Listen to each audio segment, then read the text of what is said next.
Dans le cadre de sa visite officielle en Chine, le ministre de l'Éducation nationale et de la formation professionnelle, Mustafa Mohamed Mahmoud, accompagné de M. Mohamed Abdi Ghedi, conseiller technique en charge de la communication, et de Mme Haroun Saïd Hadj Ismail, conseillère technique et directrice de l'Institut, a pris part à une session de partage d'expériences sur le développement et l'adaptation locale de l'enseignement international du chinois. Cet événement, qui s'est tenu à Pékin dans le cadre de la conférence internationale sur la langue chinoise, a mis en lumière les efforts significatifs du gouvernement djiboutien pour intégrer la langue chinoise dans son système éducatif national.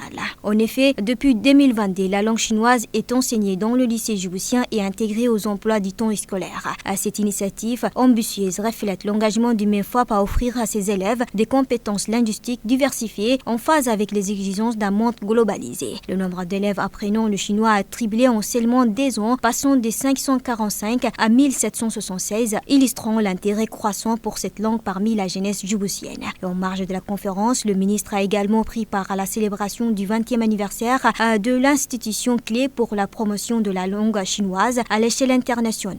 À Djibouti, l'Institut joue un rôle actif en proposant des cours de chinois à divers publics, notamment aux élèves, aux fonctionnaires et aux professionnels. Cette initiative s'avère particulièrement pertinente dans un contexte où la Chine est le premier partenaire économique de Djibouti, avec des investissements massifs dans des infrastructures stratégiques tels que le port, le chemin de fer et les télécommunications. Lors de cette session, le ministre a souligné l'importance de pérenniser ces programmes de formation d'une équipe enseignante nationale. Actuellement, l'enseignement de la langue chinoise est assuré par des enseignants chinois dont le travail et le dévouement ont été salués. Cependant, le ministère prévoit de former des enseignants djiboutiens afin de garantir l'autonomie éducative du pays et d'assurer la continuité du programme. Cette démarche stratégique permettra de construire un réseau d'enseignants locaux capable de transmettre la langue et la culture chinoise tout en tenant compte de réalités socioculturelles djiboutiennes.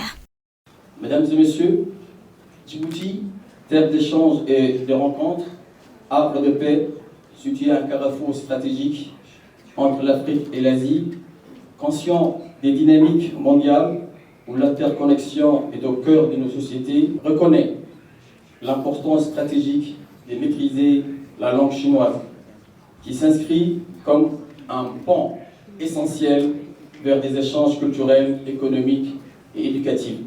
L'évolution du nombre d'apprenants de la langue chinoise dans mon pays illustre un engouement palpable. En 2 ans seulement, grâce aux efforts et à l'expertise de l'Institut Confucius de Djibouti, le nombre d'apprenants a triplé, signe d'un intérêt croissant pour le chinois parmi notre jeunesse. Ces chiffres est aussi le reflet de la volonté de notre gouvernement et de notre population d'établir des liens plus étroits avec la Chine et d'accéder aux opportunités qu'offre cette connaissance. Par ailleurs, pour l'instant, la langue chinoise est enseignée principalement dans la capitale. Afin donc de démocratiser l'accès à cet apprentissage, nous envisageons d'élargir notre champ d'action en offrant des centres également de formation et donc d'apprentissage dans les régions de l'intérieur. Mesdames et messieurs, l'enseignement du chinois représente une véritable opportunité pour la jeunesse djiboutienne. L'apprentissage de cette langue ouvre de nouvelles perspectives pour nos jeunes désireux de poursuivre leurs études supérieures en Chine, où ils pourront se former dans des universités de renommée et acquérir des compétences de pointe.